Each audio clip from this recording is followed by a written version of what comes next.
Tonight, technical universities in turmoil as administrators join the teachers' union to withdraw all services as they accuse government of sidelining them in talks to migrate them.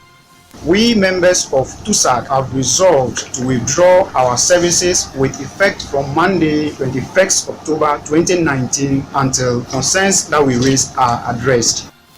Will be on the various campuses and hear from the National Labour Commission. Also, the National Communications Authority justifies closure of some FM stations, dismissing as false and unfounded claims by former President Mahama that the action of the NCA is politically motivated.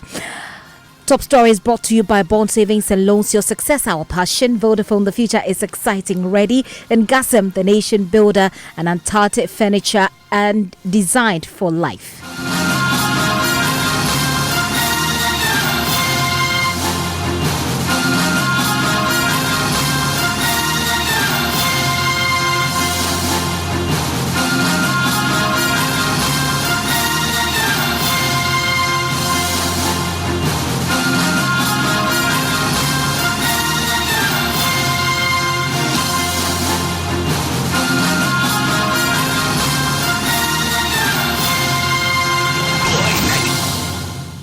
Welcome to the show. My name is Gifty Ando Apia.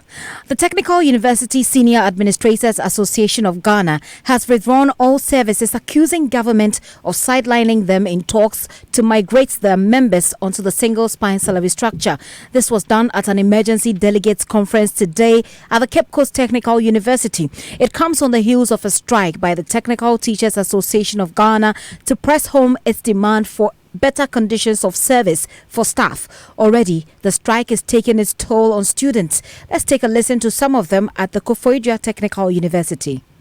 The effect of the strike so far has been enormous because last year, 2018, around the same time, the lecturers went on a sit-down strike, which caused a whole lot of havoc in the university community because the university has a planned calendar for which lectures are to be taken and examination follows. When the strike sets in, the calendar gets distorted and a lot of pressure is mounted on the student during examination because whether there is strike or there is no strike, exams will still come on. Apart from that, students tend to gallivant around campus with no aim. Most tend to watch movies instead of studying. Others fall prey to sexual harassment from opposite sex, especially the student ladies, because they would want their male colleagues to take them through their courses which they do not get better understanding. And this goes a long way to affect the nation because student graduates then tend to be only exams mind oriented. Well, let's get that. You had the Koforidua Technical University representatives there.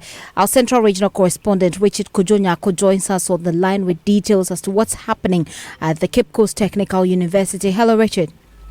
Hello, Gifty. What has the impact been on the Cape Coast University, the Cape Coast Technical University?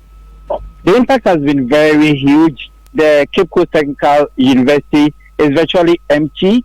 You see some of the students who are loitering about on the campuses. They don't know what to do, and they say that should this thing continue like that, they fear that the academic calendar might change, and so they are appealing to government to, as a matter of necessity, meet the lecturers and then meet their demands as well. And so that's what is happening at the Cape Coast University. Earlier today, the Senior Staff Association of the Polytechnic also met and they declared a strike action. So.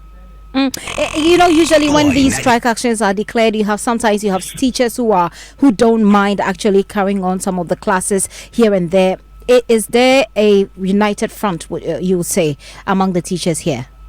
On the contrary, there is a united front in this decision that they have taken to lay down their tools here. I did not see any single lecturer in the classroom at the Cape Coast Technical University. What I saw in the classrooms were students who were discussing, who were in groups, and they were discussing some assignment that they were given about 3 weeks ago. You know, the strike has entered its second week, and so the students are already feeling the impact. They say that they are eating in vain. They are staying at their hostels. They do not know what to do, and so that is why they want the government to intervene in this matter. And these are administrators who usually would try and solve the problem if teachers or if lecturers were on strike.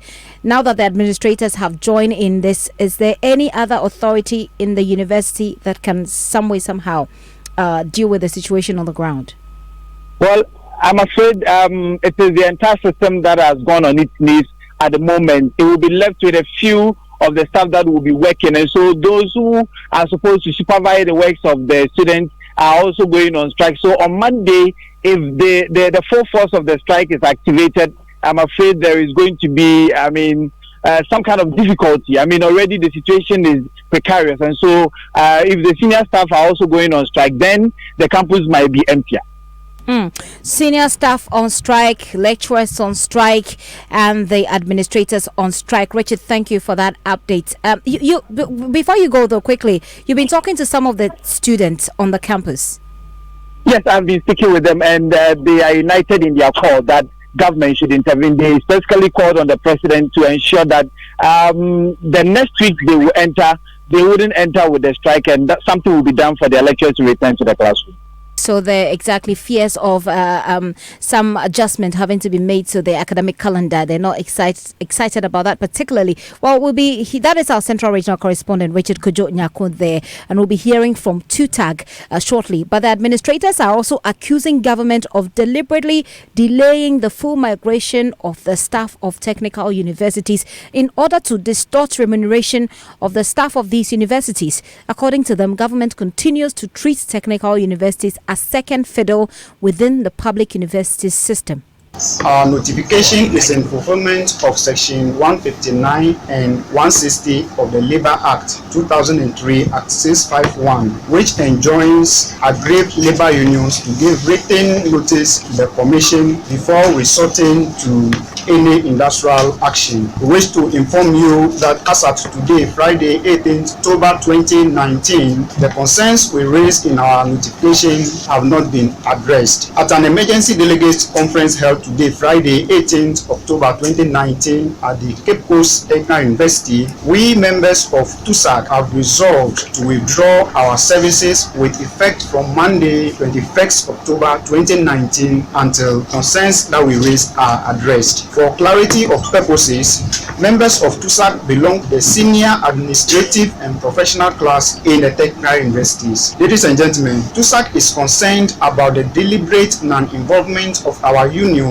in meetings to discuss issues bordering on migration of staff of the technical universities. We have written several letters to the National Council for Tertiary Education seeking audience to discuss concerns of TUSAC members on the migration of staff, but have received no responses to our letters. Our letters of 24th April 2019, 31st July 2019, and 7th October 2019 come to mind. This letter sought audience with the NCTA, discuss concerns of our members, but as we speak, TUSAC has not received any response to these letters. The sidelining of TUSAC in these discussions is unhealthy, since eventually the needs and concerns of these our members are not captured and taken into account. TUSAC believes that the sidelining of its leadership from meetings is an attempt to dump on its members what the government thinks and not what its members deserve.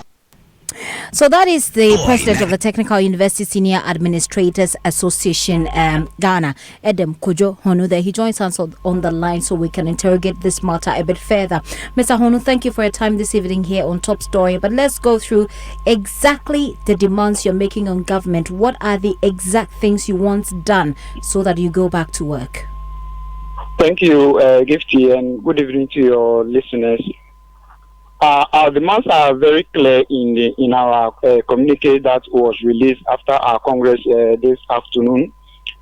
We want government to, in fact, involve all the other unions in the technical universities in the ongoing negotiations. In fact, we have issues of the past polytechnic era which backs our claims.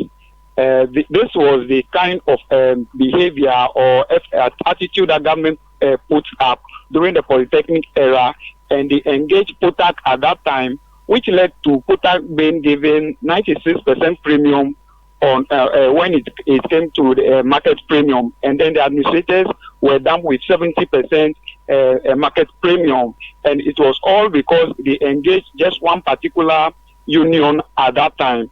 And this is the attitude that they are also putting up this time around. And so we are of the view that they must involve all the other labor unions in the technical universities, because the issues that are on the table affect all the other staff categories in the technical universities.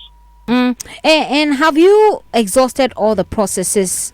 Because we're told that the NLC is not necessarily aware of the strike.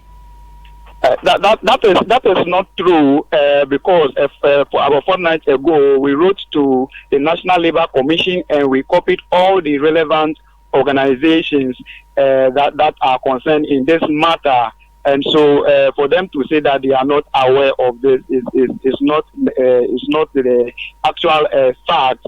We have written to them, and we have satisfied the legal backing that needed for us to do. The labor law demands that we give a 7 days notice.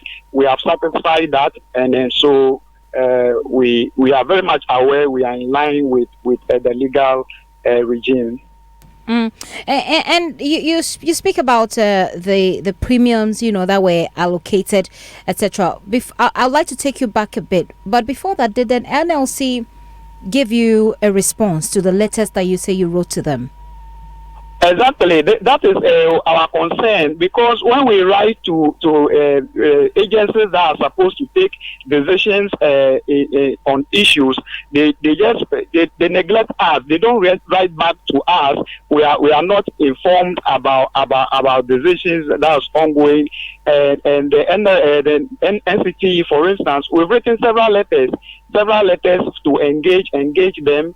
We don't get responses to our letters, but then the other unions are there, and you see that they are engaging the other unions. But why not the one other union? But why not the other unions which are also in the technical universities? We have made several attempts to get our voices heard. We have realized that they are not listening.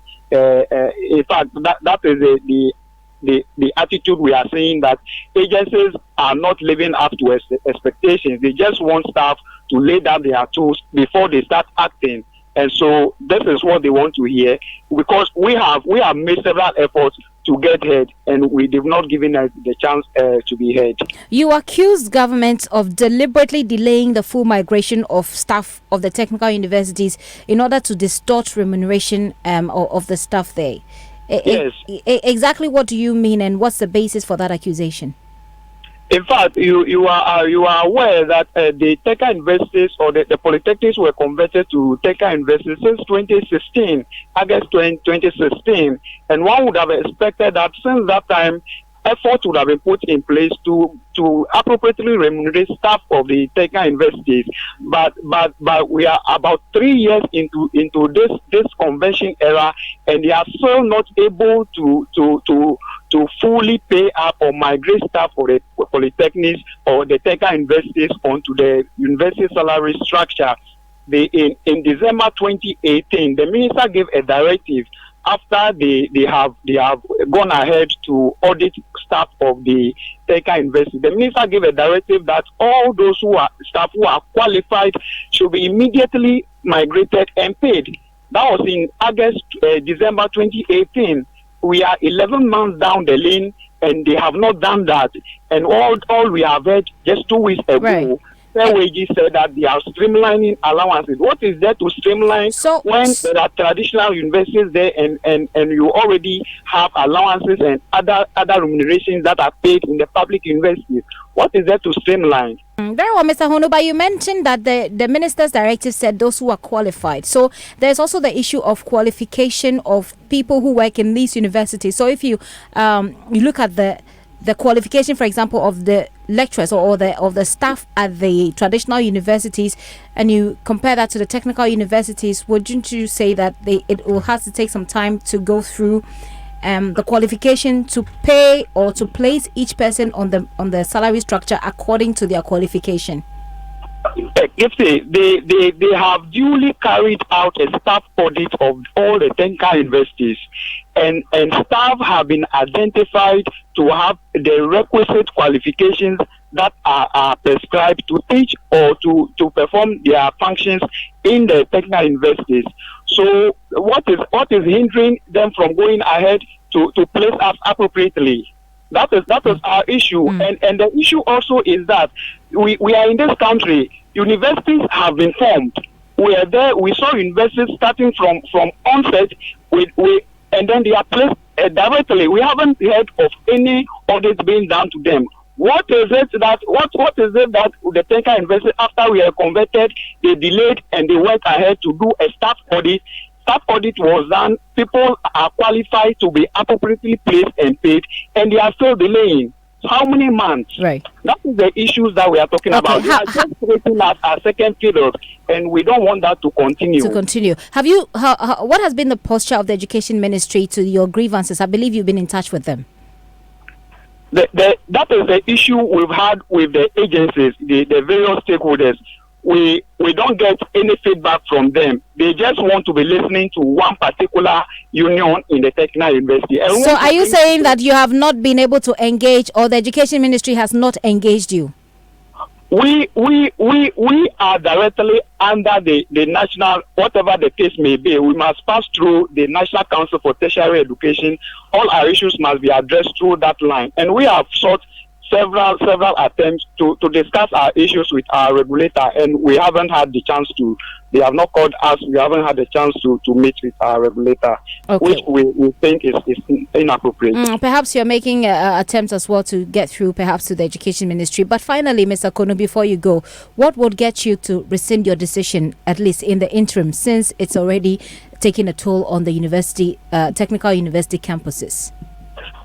Well, we want to be engaged. Our members actually want for us to be engaged as well, because what government or the agencies are currently discussing with the other colleague TUTAG, or the issues equally affect us as senior members in the technical universities, and until we have a copious understanding and we are being engaged on the issues and our concerns that we have, it will be difficult to call back our members to work.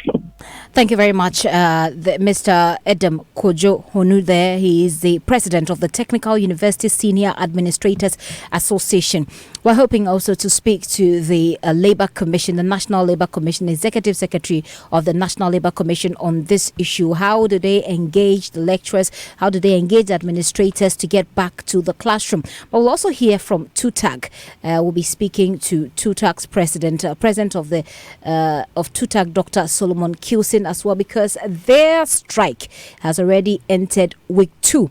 We want to find out what the status of that negotiation with government is so far. But if you're just joining in, this is a story about how technical universities in the country seem to be in turmoil because administrators have joined the teachers' union to withdraw all services, and they're accusing government of sidelining them in the talks. You just heard the president of the Administrators Association there, Edem Kojo Honu, who says he insists that government is treating them as second fiddle, which is something they would not allow to fester. They think that government is deliberately delaying their migration onto the single spine salary because they believe government wants to distort the remuneration of the staff there. They said that staff audits have already been carried out on the various technical university campuses right after the technical the polytechnics were converted into technical universities. They don't see why the remuneration to that effect is taking this long. Well, let's get on the line now and we'll be getting to speak to Dr. Kilson. He represents TUTAG, so we can understand what's happening.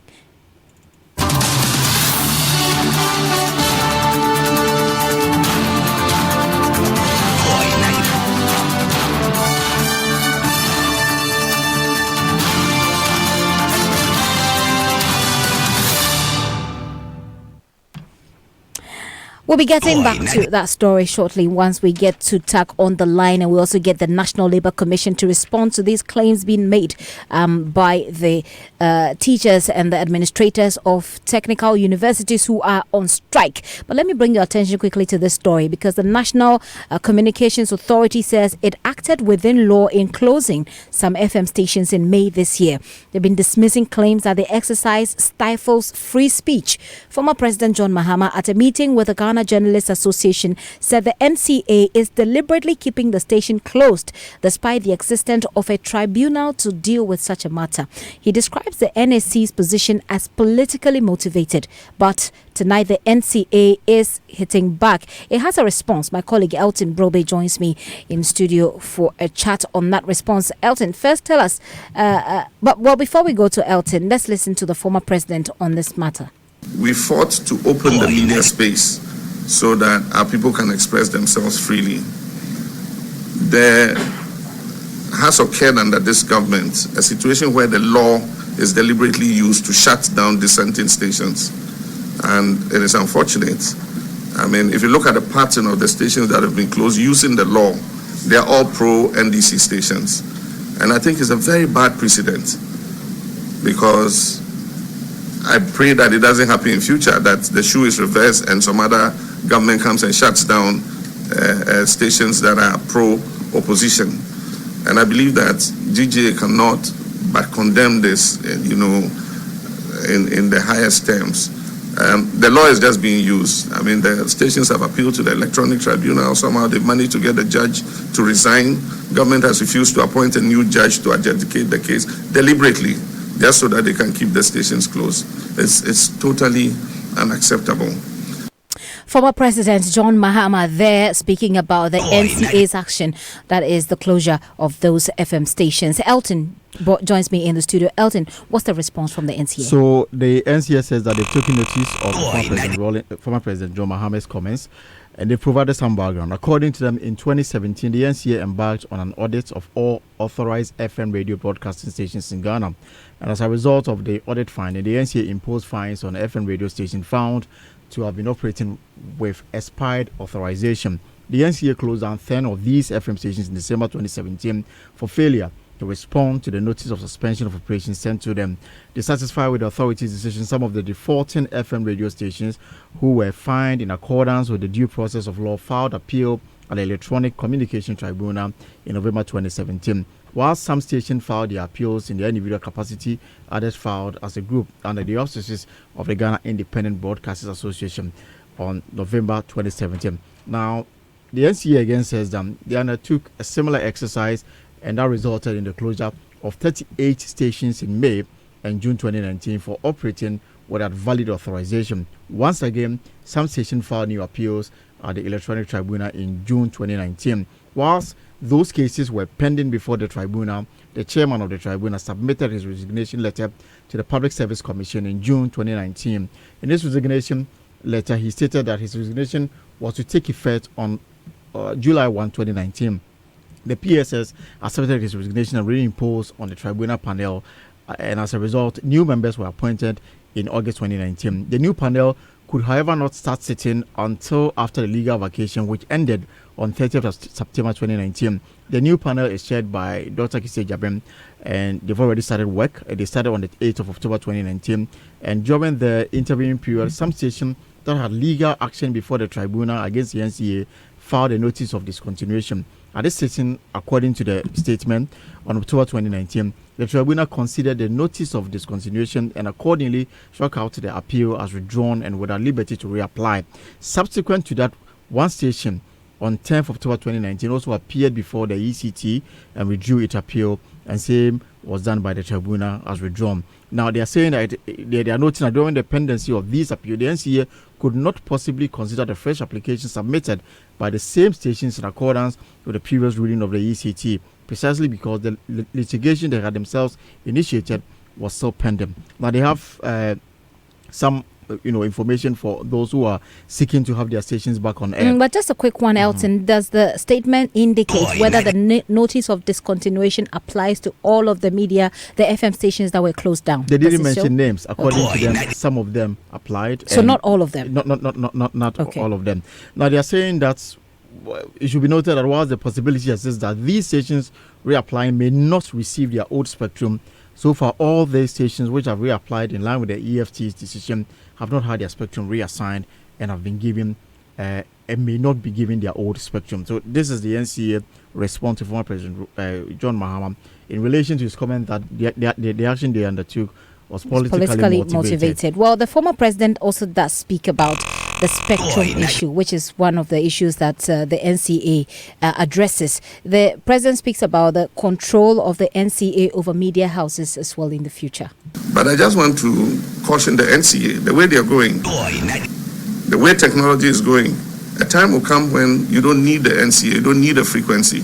And they're going to force stations to bypass the NCA, because if I don't use a frequency, I don't need you to give me a frequency to broadcast. And that technology is coming. You just need the digital DTT platform, and you put your station on, and it will go. And so they need to be careful how they, use the law to oppress dissenting voices. And I think that the DJ should be heard loud and clear when it comes to this issue. That's former President John Mahama there. So, Elton, the NCA has a response. So they have to a this response. As well. According to them, any organization that seeks to run TV or FM broadcasting will need a frequency. And the issuance of frequency is dependent on availability, as it is a finite resource. The advancement of technology does not make frequency or spectrum redundant. Precisely because spectrum is finite, it is important that as the organization mandated by the law of Ghana to manage this resource, the NCA does so diligently and according to international best practices as set out by the International Communication Union, of which Ghana is a key member representing the Africa region on the ICU. Now, the statement concludes by saying that the authority has the state-of-the-art broadcasting monitoring system to monitor the spectrum and to ensure that there is order in its allocation, operation, management, and judicious use. So this is the NCA's response to former President Rawlings in his meeting with former President John Mahama. Former President John Mahama.